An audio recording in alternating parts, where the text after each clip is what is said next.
जय भीम, जय जोहार, जय बिरसा, जय पेरियार। मैं हूं देव प्रताप सिंह और आप देख रहे हैं BCNC न्यूज अर्थात बुद्धिस्ट कल्चर न्यूज चैनल।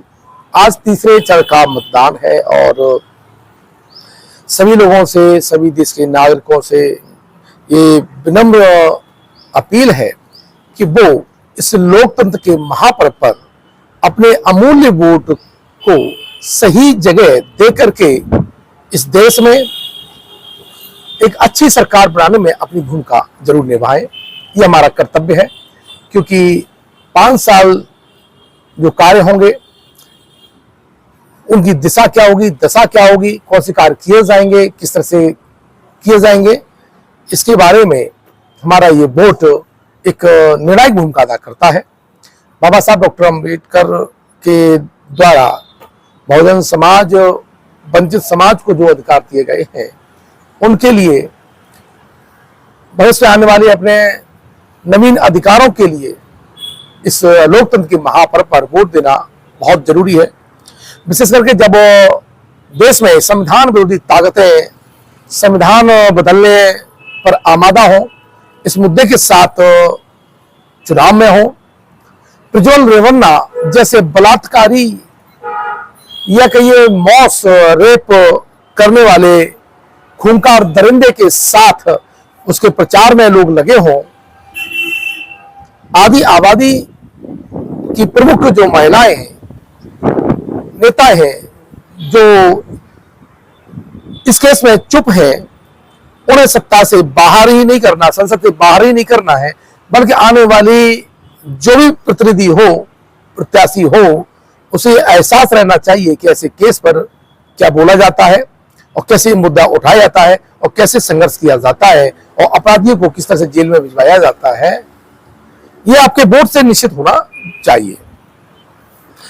अब मैं आता हूं बात मुद्दे की कि तीसरे चरण का जो चुनाव हुआ है और उत्तर प्रदेश में जिस तरह से खेला हुआ है, उत्तर प्रदेश में जिस तरह से बीजेपी की हालत खराब है, पहले और दूसरे चरण के बाद में बीजेपी और उसकी टीम को लग गया और की कंडीशन अच्छी नहीं है। जहां पर पिछड़ी जातियां लामबंद हो रही हैं, विशेष कुर्मी, लोध, मौर्य, सैनी, कुश्मा, निषाद, पाल, ये सारे के सारे गठबंधन की ओर जाते हुए दिख रहे हैं। इस कंडीशन में फिर अमित शाह ने अपनी जो भूमिका है उत्तर प्रदेश में ज्यादा बना दी है। अब उन्होंने योगी आदित्यनाथ से कमान लगो लेकर के खुद मैनेज कर रहे हैं। उनकी लगातार मीटिंग हो रही है, गोपनीय मीटिंग हो रही है और ये कहा जा रहा है कि जो क्षत्रिय लॉबी है, राजपूत जो लॉबी है, उसको मैनेज किया जा रहा है और ये दिखने भी लगा है। चाहे वो राजा भैया हो, चाहे आपके धनंजय सिंह हो या अन्य जो क्षत्रिय नेता हैं, जो जिन्हें के ये छत्रप है या एक लोकसभा में जहाँ छत्रप है, उनको मैनेज किया जा रहा है। ब्रजभूषण जो शरण है, उनके बेटे को भी टिकट दे दिया गया है। तो कुल मिलाकर के स्थिति बीजेपी की ठीक लग नहीं रही है। मैं पहली बात मुद्दे की बात करता हूं आपका कर्नाटक में जिस तरह से प्रज्वल रेवन्ना का जो केस आया है, और ये मानिए कि अगर विपक्ष ने अभी भी उसको अच्छी तरह से जनता तक पहुंचाया, उस मुद्दे पर बीजेपी को घेरा, तो आने वाले जितने चुनाव है उसमें बीजेपी का कौश सुपड़ा भी साफ हो सकता है। ये बहुत बड़ा केस है। अभी मैं जब देख रहा था, जानकारी कर रहा था कि वर्ल्ड की मीडिया पर ये चर्चा का विषय हुआ था। सिंगापुर में एक बार बहस हो रही थी।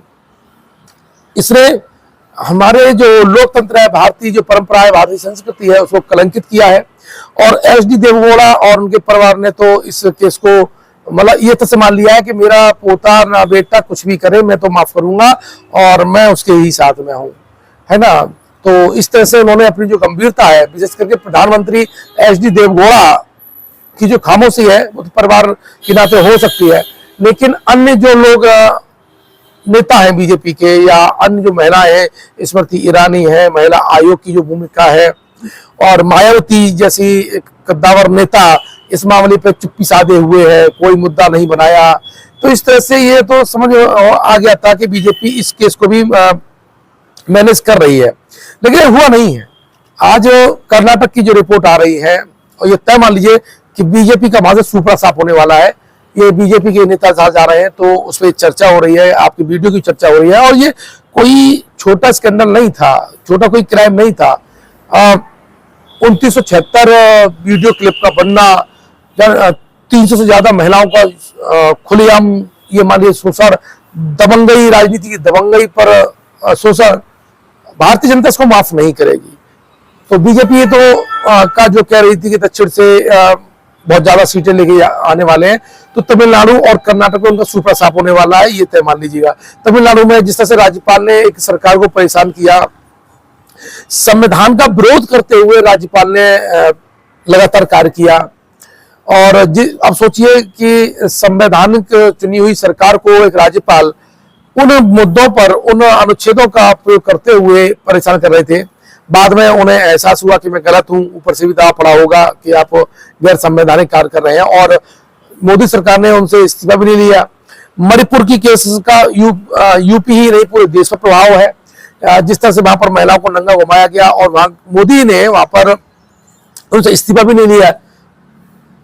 तो 370 पर मोदी जी कह रहे थे कि हमें बहुत बड़ा परिवर्तन हुआ है, लेकिन वहां से बीजेपी भाग खड़ी हुई और एक भी सीट वहां पर उनका एक भी प्रत्याशी नहीं लड़ रहा है। तो जिस तरह से जम्मू कश्मीर में इन्होंने भगोड़ापन अपना दिखाया और निठल्लापन और नकारापन आपका कर्नाटक और मणिपुर में दिखाया है, उसका प्रभाव उत्तर भारत और दक्षिण भारत की राजनीति पर स्पष्ट रूप से देखा जा सकता है। अब बात करें राजस्थान की, तो राजस्थान में देखिए राजपूतों की जो नाराजगी है वो इस बार खुल के सामने आ गई। छत्रप है वहां के नाराज हैं और खुलेआम वहां पर महापंचायतें हुई।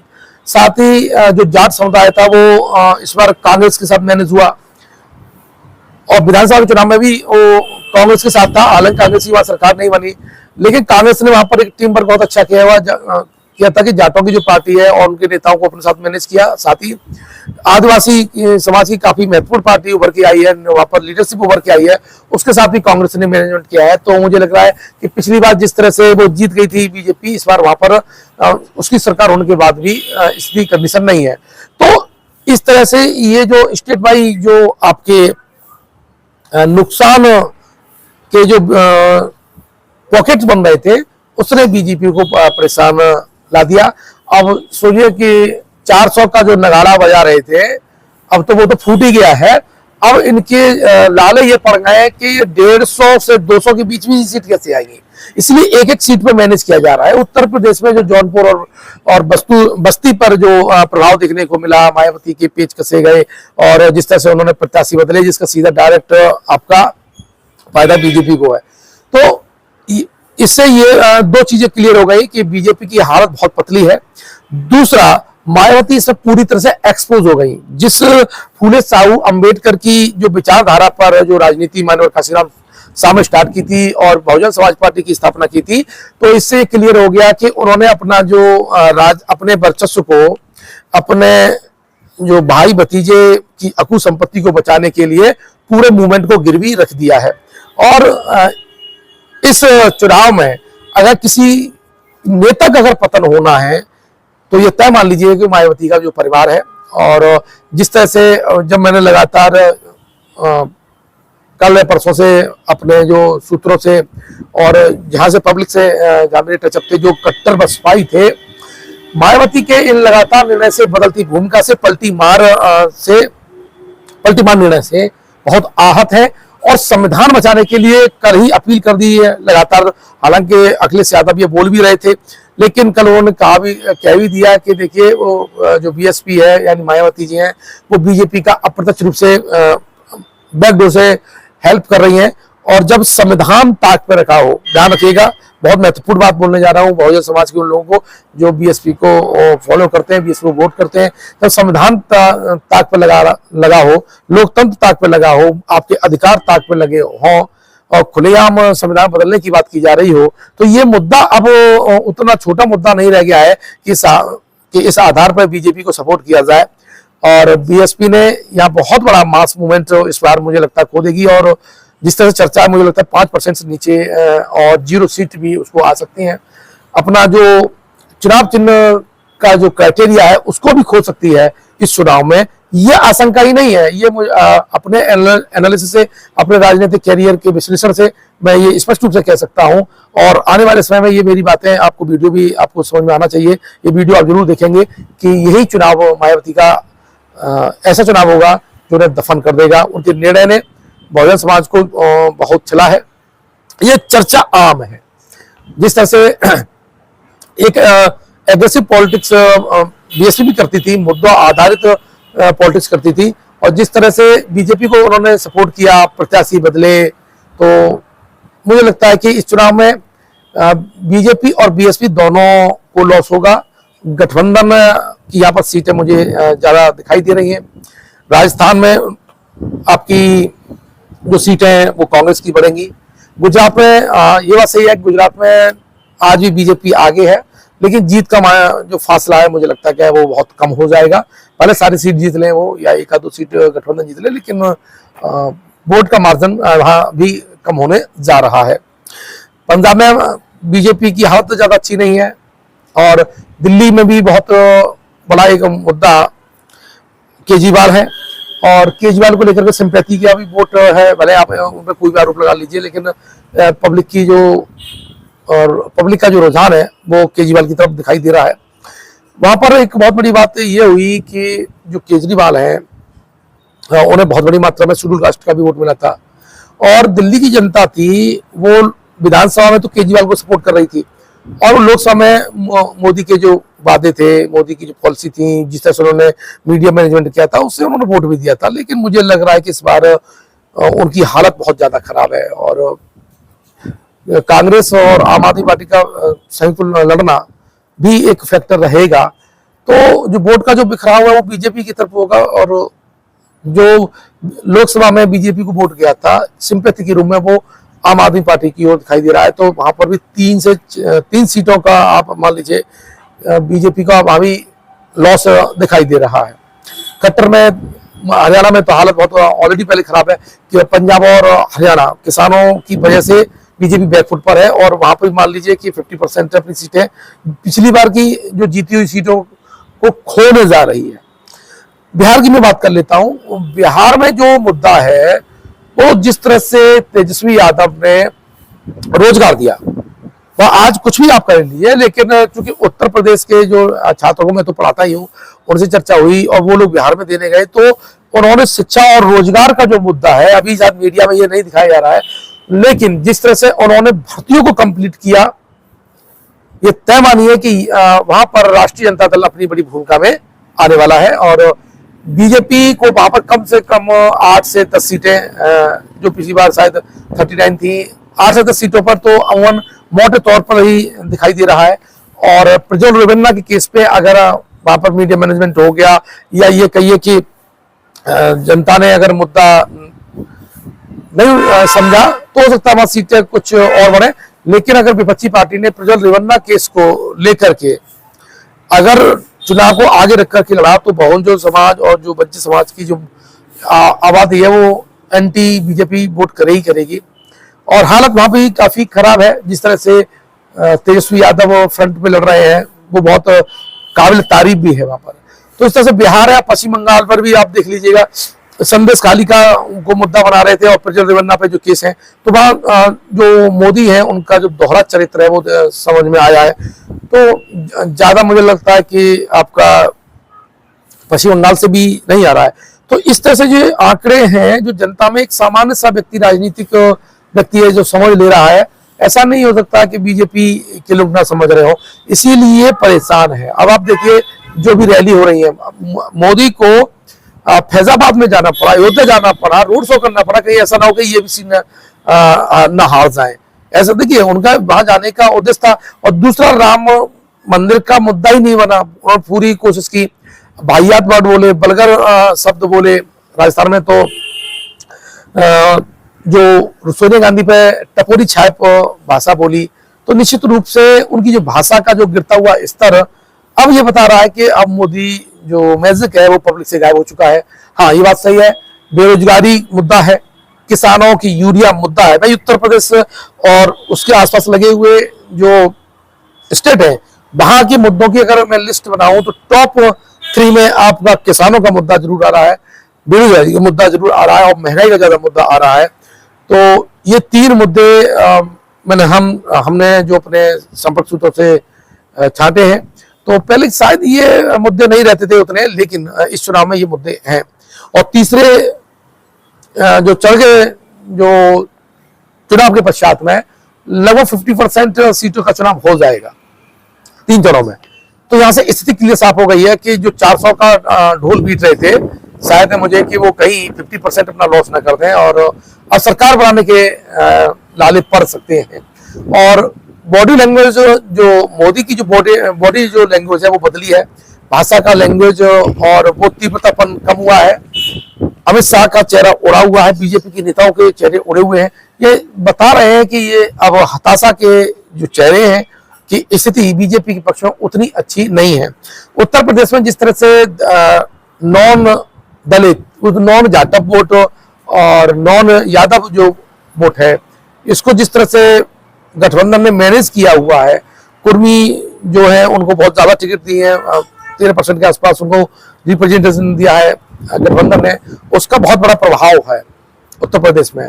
और ये एक मुश्त अगर वोट अगर चला गया तो तय मान लीजिए कि 80 में से फिर वो बीजेपी 40 भी क्रॉस नहीं करेगी। तो ये तय मान लीजिए कि जो 80 में क्लीन स्वीप 73 और 72 का सपना सोच रहे थे ये लोग, उसका अगर फील्ड का एनालिसिस किया जाए तो ये शायद है कि 40 से नीचे भी गिरे। 40 से नीचे गिरते हैं तो सीधा सीधा फायदा गठबंधन को होगा। और इस बार उत्तर प्रदेश की राजनीति में जो भयंकर भूचाल आएगा बहुजन समाज में, क्योंकि उनको बहुत बड़ा तबका संविधान बचाने के लिए गठबंधन के साथ में अपनी सारी नाराजगियों को बुला करके वो इस बार गठबंधन को वोट करने जा रहा है। बीएसपी को लेकर के ज्यादा चिंता की विषय साल है। जिस तरह से एक चेहरा आकाश आनंद को उत्तराधिकारी के रूप में घोषित किया और उसके पश्चात उन्होंने उनको घर पर भी बैठा दिया एक छोटे से भाषण के बाद में, उनकी रैलियां कैंसिल कर दी गई, खुद भी एक्टिव नहीं रही। तो इससे बीएसपी का जो चुनाव है वास्तव में ये संविधान और बीएसपी दोनों के लिए बहुत महत्वपूर्ण चुनाव है। अब ये किस कवर बैठेगा ये तो निर्णय बताएगा। हम तो एनालिसिस करते हैं और कभी एनालिसिस हमारे सही भी होते हैं और कभी गलत भी होते हैं। जैसे मैंने पिछली बार जब मैंने कहा कि 15+2 और सीटें आएंगी, मेरा भी वो आज भी मेरा कमेंट पड़ा हुआ है और 15 ही आई। हालांकि मैंने 15+2 और -2 ही कहा था कि इससे ज्यादा गठबंधन की 2019 में सीटें नहीं आएंगी, क्योंकि उस वक्त भी मैं एनालिसिस कर रहा था। 2014 में तो मैंने बहन जी को बताया था कि 3 से 4 सीट से ज्यादा हम लोग नहीं पा रहे हैं, वो 0 हो गई थी। तो लगातार अपने एनालिसिस में मैं बहुत अपने कॉन्फिडेंट रहा हूँ। इस साल मुझे लगता है कि इस चुनाव में 2024 के चुनाव में बीएसपी दफन होने जा रही है। और एक अच्छी पार्टी का इस तरह से दफन होना केवल कुछ लोगों की वजह से, निर्णय की वजह से ही संभव हो पाया, क्योंकि जो ड्राइविंग सीट है, हाईकमान जो सीट है, वो गलत हाथों में चली गई है। और ये इस चुनाव में बीजेपी को जिस तरह से उन्होंने मदद किया है, ये जनता का चर्चा का विषय है। आप लोग अच्छे व्यक्ति को वोट दें, जैसे बाबा साहब डॉक्टर अम्बेडकर कहते थे कि आप अपने ऐसे प्रतिनिधि को वोट दें जो कि उचित भागीदारी के साथ आपके मुद्दे उठाए, आपके लिए बहस करे, कानूनों पर बहस करे, आपकी योजनाओं पर बहस करे। ऐसे लोगों को आप वोट देंगे। क्रिमिनल को वोट नहीं देंगे, चाहे वो किसी पार्टी का हो। क्रिमिनल को वोट देकर के आप इस संसद की गरिमा को, लोकतंत्र की गरिमा को आप कलंकित नहीं करेंगे। ऐसा बीसीएनसी न्यूज और प्रबुद्ध भारत निर्माण संघ की आपसे अपील है कि अपने बुद्धि विवेक का फुल प्रयोग करते हुए निष्पक्ष रूप से अच्छे प्रत्याशी को आप चुनेंगे। मिलते हैं नेक्स्ट वीडियो में। धन्यवाद।